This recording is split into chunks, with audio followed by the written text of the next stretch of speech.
Dekat atas meja tu je. Hilang dah ke? Nyam, nyam, nyam, nyam, nyam. Tak ada ke? Betul tak dekat atas meja tu je.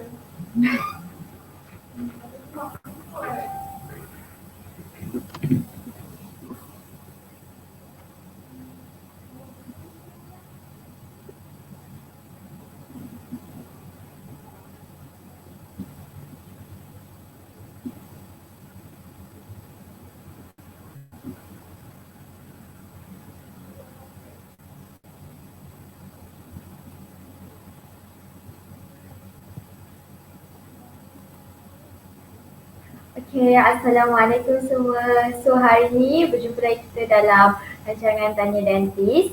So hari ni bersamaan 19 hari bulan 5. So beberapa hari lagi kita akan menyambut Hari Raya Aidilfitri. So sebelum kita menyambut Hari Raya Aidilfitri, so tak salah kan kita berkongsi lagi sedikit mengenai penjagaan gigi.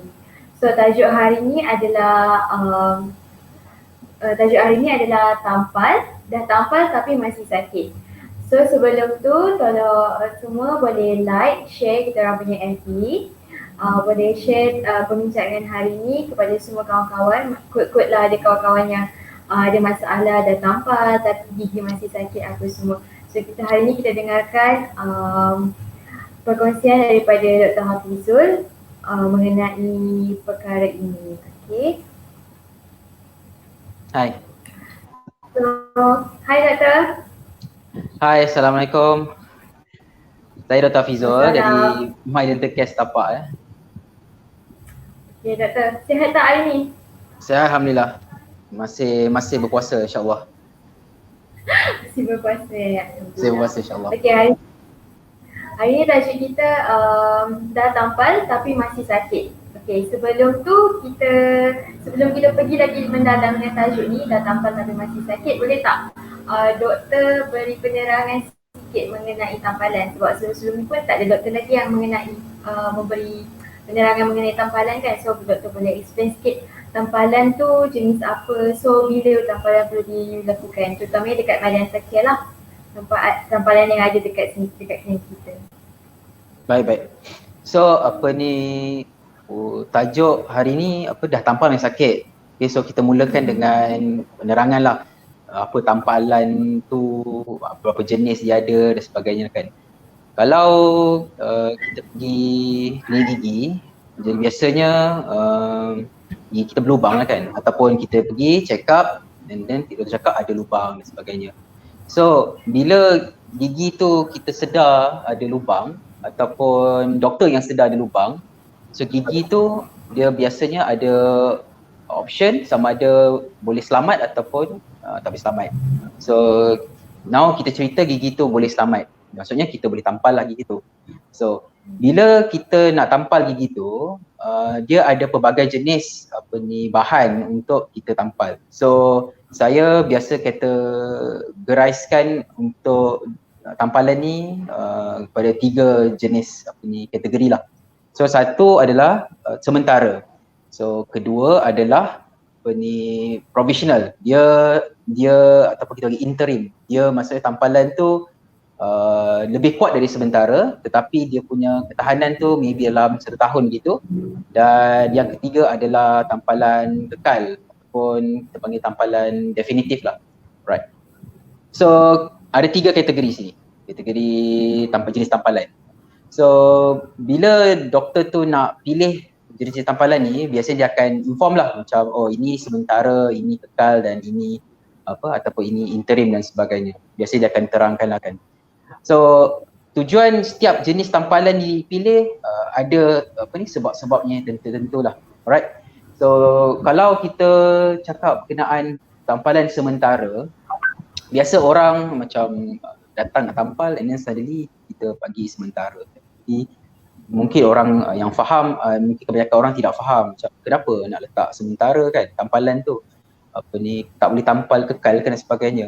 So suka saya terang kat sini, tampalan sementara tujuan dia adalah seperti nama dia lah, sementara.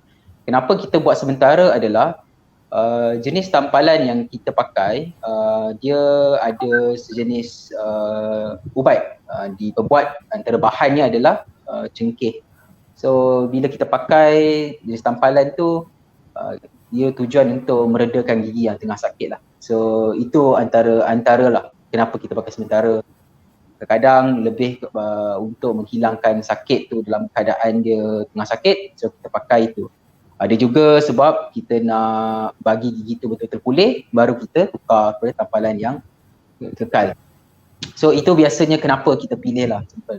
Tapi satu benda yang perlu kita ataupun pesakit ingat, kalau bila doktor tu bagi sementara dan dia bagi tahu inform ini sementara dan sebagainya, biasanya mesti ada temu janji selepas itu. Kerana tampalan jenis sementara, dia tidak boleh tahan sebenarnya, tidak tahan lebih daripada sebulan.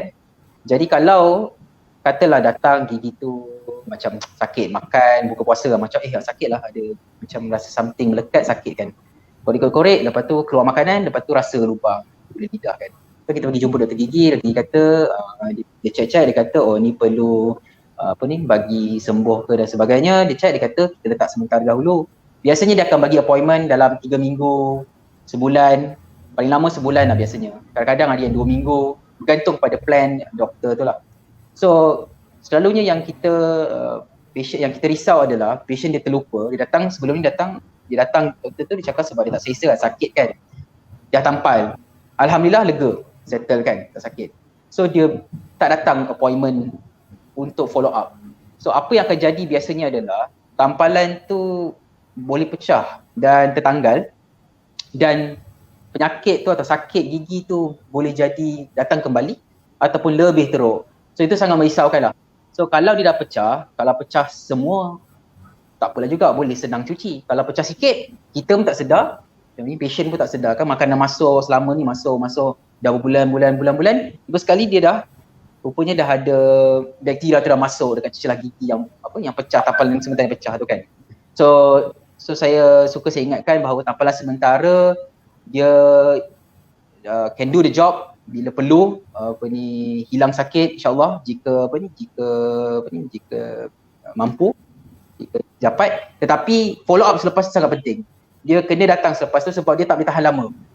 So dalam kata lain, it's not the job is not done yet. So bila ada tampalan tu sementara, the job is not done yet. There must be something being planned for that gigi. So every time kalau kita check gigi mana, whenever I see a gigi tampalan sementara, saya mesti tanya macam, apa plan gigi ni? Kenapa sementara? There must be a reason. It's not permanent. There must be a reason sementara. What's the next plan? Kalau dia bukan buat dengan saya lah, maybe kat klinik lain dan sebagainya kan. So then nanti baru cerita, hari tu ada doktor cakap, when was it? It was 5 months ago. So it's very dangerous lah kita datang lewat. Not dangerous lah, it's a very boleh menimbulkan masalah lah kan, sebab tak pecah dan sebagainya kan. Dah elok gigi tu dah sembuh alhamdulillah, sebabkan tak follow up, then takut dia tak boleh selamatkan terus dan sebagainya. So itu sementara. So next category is tadi saya kata interim. Interim biasanya kita nak kita letak tampalan tu, then kita plan dalam masa few months ke, kita kata kita nak tukar kepada kita nak buat buat crown ke, kita nak buat kita nak buat pakai braces dulu ke contohnya, dan baru kita tukar jenis tampalan yang definitif atau permanent. So itu interim. Atau mungkin waktu tengah buat rawatan akar ke, nak bagi keras, kita nak sementara cepat pecah, so kita buat jenis interim. Itu nombor 2. Itu jarang lah, yang nombor 2 tu jarang lah kita buat. Yang nombor 3 adalah kategori permanent. So permanent adalah tampalan yang lebih kukuh lah, dia punya structure, dia punya kekuatannya lah. So dalam dentistry yang dalam kita senang skop lebih kecil lah, di My Dental Care, tampalan kekal untuk dewasa biasa yang kita pakai adalah kita panggil composite lah. Composite tu dia sejenis semen yang berwarna gigi lah, ataupun dalam bahasa lainnya atau erti kata lainnya adalah tampalan sewarna, dia ikut warna gigi tu kan. So dia adalah sejenis antara jenis tampalan yang kekal, right. Dulu zaman-zaman bukan dulu pun, even now lah actually, kita dah kita ada satu jenis tampalan yang warna gelap atau kita panggil amalgam kan, amalgam tu yang warna gelap tu. Actually tampalan tu dia superior lah, dia sangat strong in terms of dia punya kekuatan untuk mengunyah. Biasa kat gigi garham kita letak kan di sekolah zaman-zaman dulu, biasa kita buat, even sekarang pun still practice, but slowly kita dah mula mengurangkan dah kadar penggunaannya. So di My Dental Care kita sudah stop untuk penggunaan amalgam atas dasar untuk kurangkan burden waste untuk environment lah. Dia lebih kepada kita tak nak bebankan environment dengan sisa tampalan tu, iaitu sisa amalgam tu. Dia lebih kepada atas dasar tu lah. So kita dah mula slowly kurangkan penggunaan jenis amalgam tampalan yang gelap tu. Tapi in terms of strength, tampalan tu sangat powerful lah, sampai 10 years, 20 years boleh bertahan. Right. So that's 3 kategori lah yang saya ingin kongsikan kenaan jenis-jenis tampalan. Alright. Okay. So doktor, maksudnya kalau macam tampalan sementara tu, mesti kalau kanak-kanak dia guna tampalan apa je? Kalau kanak-kanak kan kadang-kadang buat tampalan juga, ke dia mau kepada tampalan sementara? Alright, so untuk kanak-kanak kita katakan untuk yang gigi susu lah, in this category kan, kita katakan untuk gigi susu. Biasa untuk practice standard practice, first bila budak atau kanak-kanak datang dengan gigi susu lah kan, gigi dia ada lubang kan. So first kita try untuk tengok gigi tu, kita bersihkan lah kan gigi tu, kita clean it up, and then kita tengok sama ada dia punya gigi tu perlu some sort of medication or not. Maksudnya dia perlu, macam cakap, mungkin gigi tu nampak dalam ataupun mungkin dia gigi tu sakit. So kita rasa kita perlu letak temporary dulu untuk hilangkan sakit tu, sebab first dia datang sakit kan. So maybe doktor tu plan untuk letak dulu sementara untuk hilangkan sakit tu, then kita see how it goes, then kita follow up dengan permanent, tampalan permanent yang sesuai untuk kanak-kanak. Okay. So kita go for situasi bila gigi tu datang ada lubang, tak sakit, alhamdulillah. So kita just bersihkan, then kita letak jenis tampalan. So di sini untuk kanak-kanak ada 2 jenis tampalan yang boleh dipilih, dan itu bergantung kepada prinsip dan school of thought doktor ataupun officer yang attend lah pesakit tu kan. Iaitu satu, dia boleh pilih jenis macam saya beritahu tadi, composite, tampalan yang gigi sewarna. Ada satu lagi tampalan dia panggil glass ionomer cement. So GIC nama pendek dia, glass ionomer cement. So itu pun dia boleh jadi tampalan kekal untuk kanak-kanak. Alright, so dia ada baik buruk untuk 2 jenis tampalan ni. So dia bergantung case basis lah, dan prinsip dan juga school of thought, scientific uphold ataupun bagaimana seorang officer doktor tu pegang pandang sesuatu case, dan dia macam mana, ada orang American punya protokol, ada orang UK punya protokol. So berbeza-beza pandangan, berbeza-beza protokol. Tapi in the end dia punya idea is the same, to treat and what's best for the patient. Same idea, cuma different protocol saja. In the end optionnya tetap 2, in terms of permanent, satu GIC, glass ionomer, satu lagi adalah composite. Ada juga keadaan di mana untuk gigi garham, kadang-kadang kita gigi susu kan, ada satu jenis tampalan ni, dia adalah kita guna stainless steel crown. Kita guna macam, bayangkan besi, kita terus cap besi, cap terus gigi tu, the whole thing. Bayangkan ni gigi kan, katalah ada berlubang kat tengah kan, agak besar. So kita dah bersihkan, then kita tampal. So to make the tampalan stronger, we have one more thing, kita use stainless steel crown, made of stainless steel kan. So just cap it, then terus lekat situ. Ya, apa? Maaf? Yang tu untuk stainless steel crown tu untuk kanak-kanak lah. Stainless steel crown adalah satu-satu untuk kanak-kanak lah. Kalau kita nak cerita untuk dewasa pun ada juga, tapi dia kita, I won't call it as tampalan lah, dia lebih kepada macam dia prostetik punya tambahan lah. Dia macam kita perlu dia satu cabang lain lah. Dia ada tampalan permanent tapi dia cabang lain, something like that. So now kita cerita, kalau kita cerita pasal gigi susu, sebab kita tadi cerita pasal macam mana protokol doktor tu kan. So dia punya final tu macam cakap dia ada dua, sama ada guna glass ionomer ataupun composite. Then sometimes there's one more way untuk treat, untuk merawat gigi tu adalah letak stainless steel crown. Juga salah satu cara untuk merawat gigi susu tu. So usually dia ada sama ada stop there ataupun it goes another level. Untuk dia berbeza dengan yang adult lah, sebab itu saya tak cerita adult. Kalau cerita tampalan, lubang biasa tampal, either the 3 kategori lah. Yes, 3 kategori lah. Sama ada apa tadi? Temporary, interim ataupun permanent kan. So we just go for that lah, senang. Tapi untuk kanak-kanak, untuk kita rawat gigi tu kalau lubang, it's either two, and then one more, ataupun jika perlu then go for stainless steel crown. Itu usually untuk kanak-kanak, sebab dia punya usually sometimes lubang kanak-kanak is quite extensive, besar kan. So sometimes tampalan kekal pun tak cukup strength kan. Nature of the lubang tu lah, usually nature of the lubang. Alright.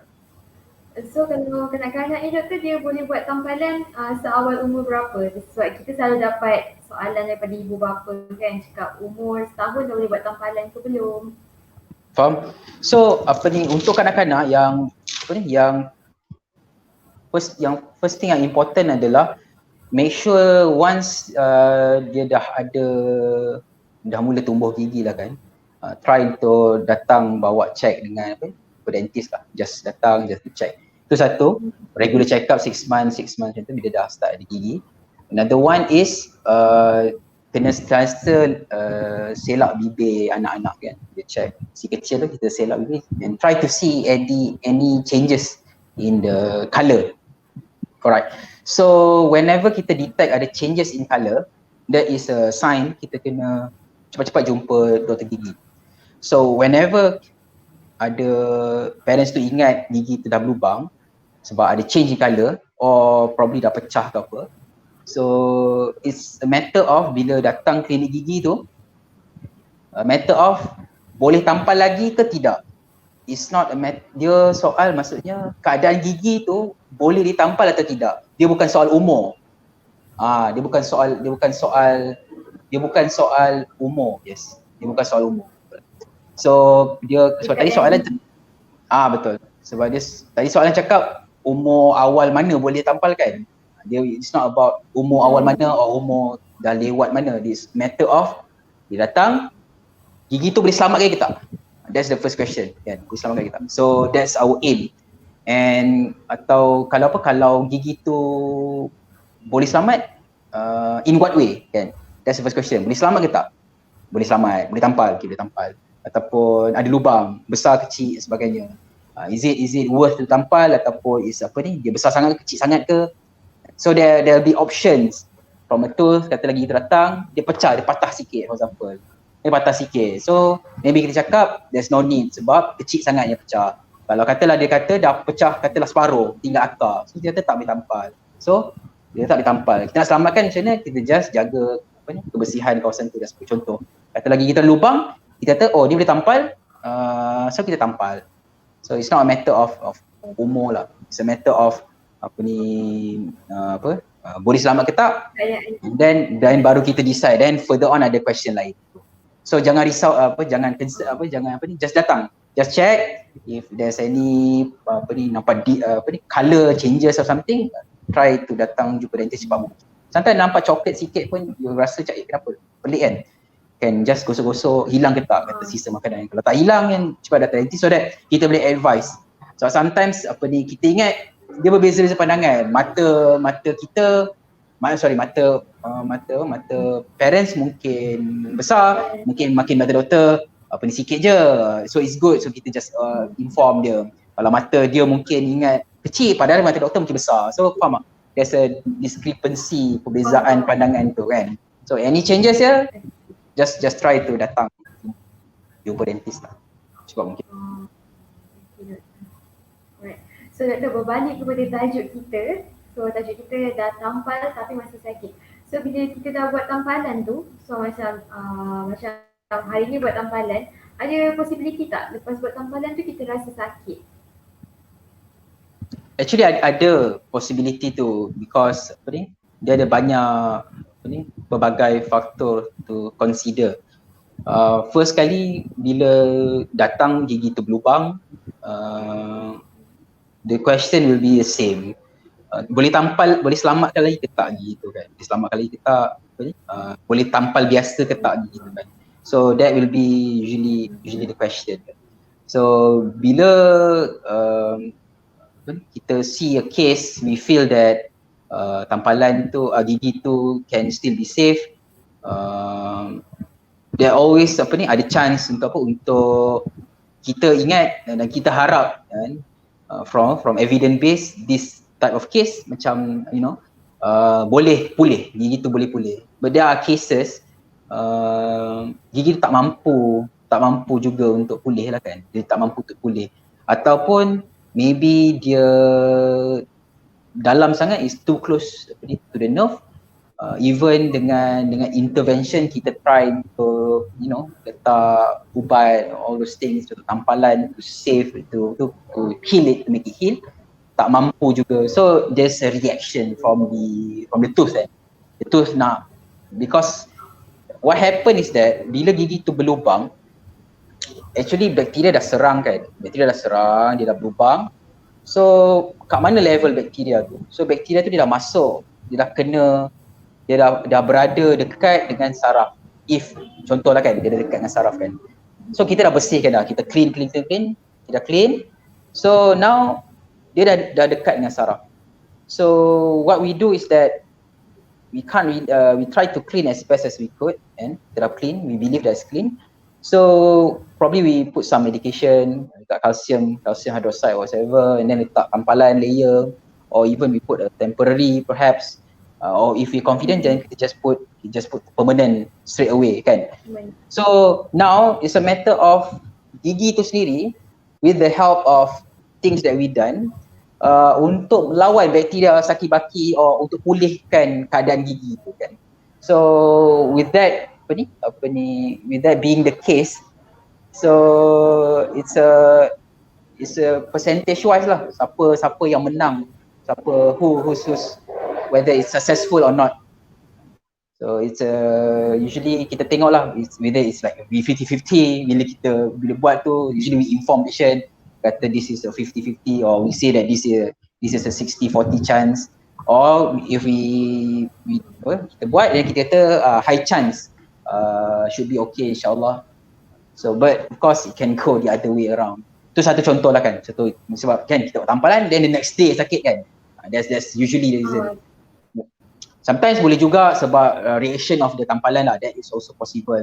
Sebab kita letak tampalan tu, sembur-sembur angin ke, kering ke, kita pakai kita pakai acid semua tu, kita letak some chemical apa semua. Bila nak letak tampalan tu pada gigi tu, benda tu menyebabkan gigi tu tercedera because of the chemical kan. Tampalan tu pun chemical juga kan. So gigi tu maybe tak dapat tahan, so they become sensitive because of the after procedure. This is usually macam hari tampal, esok the next day tu sakit. Usually kalau if we use a certain material, we call this as a post-operative sensitivity. It's usually the case is tampal hari ni, esok saya sakit, usually it's called as post-op sensitivity. Tapi kalau tampal hari ni tapi dia macam sakit, okay, tapi macam in 1 week macam sakit, just sikit-sikit sakit, macam tak lega-lega, that is, like I said, is the battle between and try killing of process, whether it's success or not during that 1 week period. And but if it's unsuccessful, nauzubillah, then it goes to another level lah kan. Then we have to decide another plan lah for that too. Maksudnya dia akan rasa sakit dalam masa jangka yang singkat je lah kan doktor. Kalau macam dah lama sangat tu memang kena datang jumpa semula lah. Ada ke macam Ada ke doktor yang macam dah tampal terus rasa sakit terus kena buka balik tampalan tu? Ada, like I said, kalau macam hari ni tampal, esok terus sakit, esok atau malam tu sakit terus, then of course have to datang, kita kena buka and have to change another type of material, tampalan material, because it's a post-op sensitivity. But kalau macam datang and then tampal and then like I said, kita bagi for example 2 weeks ke review, check balik kalau macam medical care 2 weeks review, sometimes ada kalau sementara 3 weeks review. So katalah we go for temporary kan, kita tampal gigi tu lubang terdalam, so we go for temporary dulu, in 3 weeks time, hopefully within 3 weeks time healing process will occur, berlaku healing process dan gigi tu dapat sihat alhamdulillah kan. Kuman pun dapat dinyahkan kan from the gigi kan. So within the 3 weeks time katalah ada sakit, dia macam sakit tu ada je, macam kejap ada, kejap tak ada, kejap ada, tak ada, macam dia tak settle. So it's already a suggestion that the healing is apa ni? It's not successful lah. It was not successful. So that being the case, then probably gigi tu tak boleh tampal biasa lah. Maybe we have to go for root canal, depends lah. We have to, you know, do some investigation some more, X-ray, electric pulp test one more time to just double confirm, to check why is it still painful kan, something like that. Kalau macam 3 weeks, within 3 weeks, selalunya most patients kalau successful 2 days macam tu rasa sikit, and then for the 3 weeks it was like settle, nothing happened, you're okay. So datang balik, we just change it to a permanent one. Meaning it suggests already that the healing already occur, and insyaAllah already dah dapat pulih dah gigi tu. That's why tak sakit. So itu datang macam sakit kan, dah okay. So it can go both ways, either this way or that way. Okay. So maksudnya kat sini orang tu datang tampal pun, kalau dia maksudnya macam dia tak tampal tapi sebenarnya bukan tampalan, ada punya solution, dia kena pergi lagi rawatan-rawatan lain. Maksudnya tampalan tu bukan salah satu rawatan nak sembuhkan dia punya sakit gigi, itulah kan? Betul. So sometimes bergantung pada gigi tu, kalau dia it's a direct case, it looks positive, lubang dia tak dalam mana, tampal should be okay lah, insyaAllah should be okay lah. Kalau macam lubang tu dalam, so it becomes macam a bit macam the chances to below 90% success become 70 or 80% kan, dah mula drop.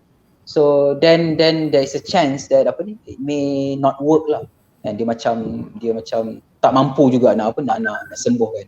So itu maybe bukan solution lah, gigi tu macam masih sakit ataupun dia berlubang, dia mungkin sakit masuk makanan je sakit, tapi lepas tampal sakit juga, dia have to go to another type of treatment lah. So we usually kalau gigi tu boleh tampal normal, of course we go for normal punya tampalan lah.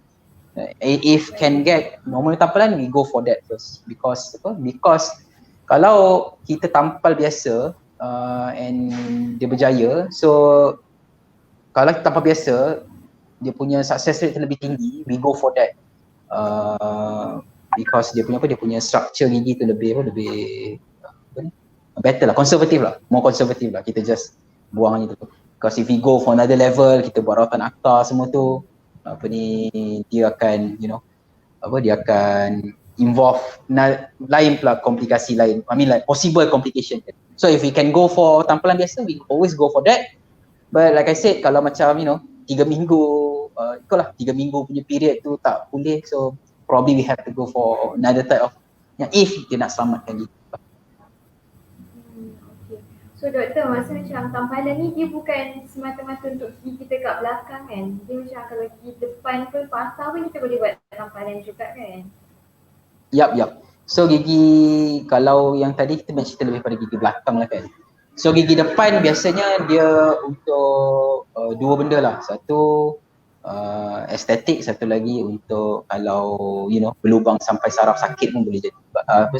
Lubang dalam pun boleh sakit juga.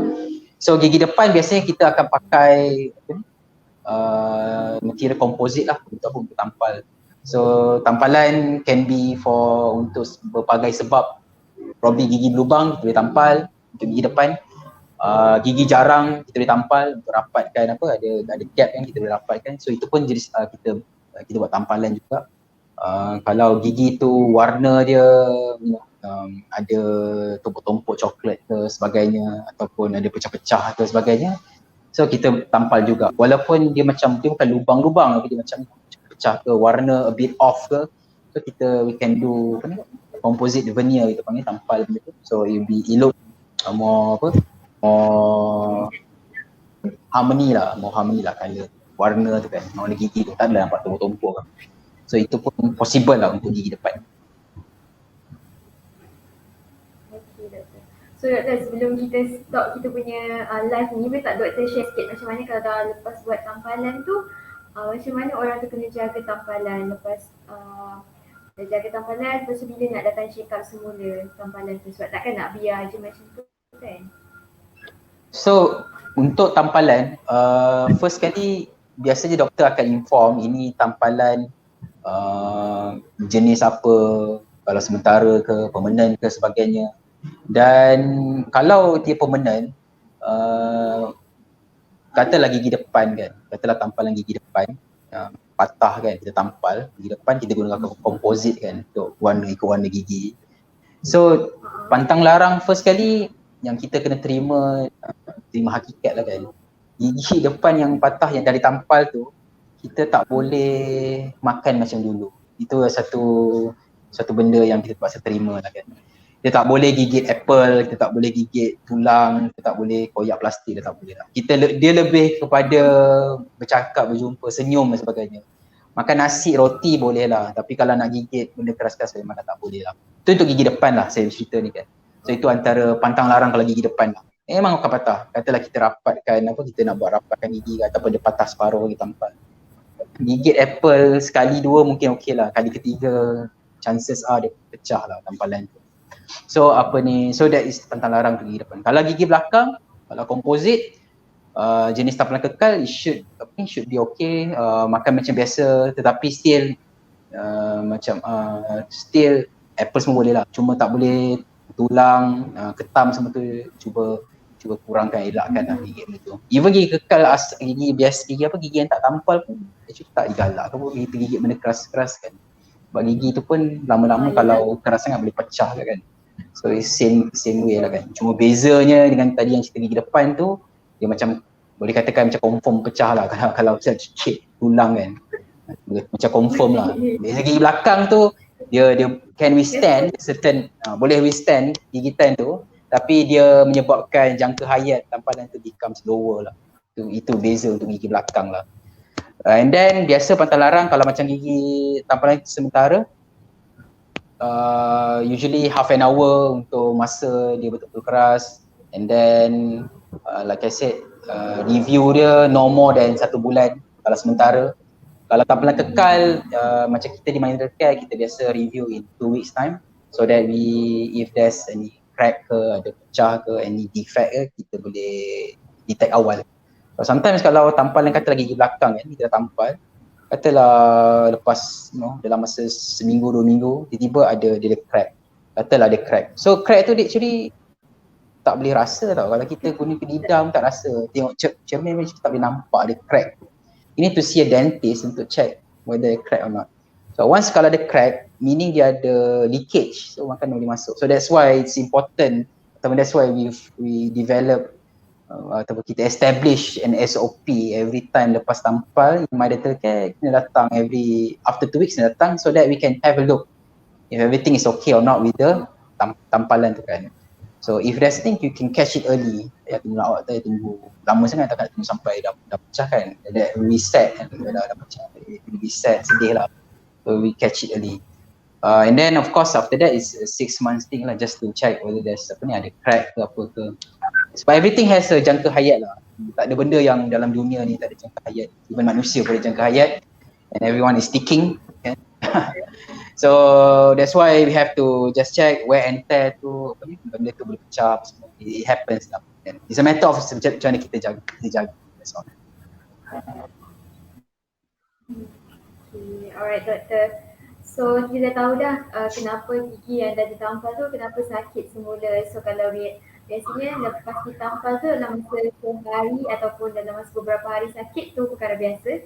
Tapi kalau dah berlarutan yang lama sangat tu kena datang jumpa doktor, maybe ada masalah dengan tampalan ataupun rawatan tu tak sesuai untuk gigi tu sekarang. Kan doktor?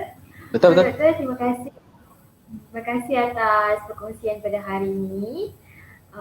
Okay. Okay, Dr. Rizal, terima kasih. Assalamualaikum. So, jumpa lagi. Salam. So, Raya. Saya. Okay, alright. So, terima kasih semua kerana sudi mendengar perkongsian mengenai tampalan. So, kita ada beberapa jenis tampalan dekat My Dental Care. So, anda kalau jika ada mempunyai masalah gigi, boleh call kami di talian yang tertera ataupun direct message dekat FB ataupun dekat cawangan-cawangan yang terdekat dengan anda. Kalau nak buat appointment untuk tampalan, untuk tampalan ke, cabutan ke ataupun nak dapatkan consultation daripada doktor kami, anda pun boleh direct WhatsApp kita orang lah, My Dental Care. So jangan lupa saksikan pada hari esok dengan tajuk yang berlainan pula dengan mendalam slot tanya dentist. Okay, terima kasih semua. Selamat berpuasa.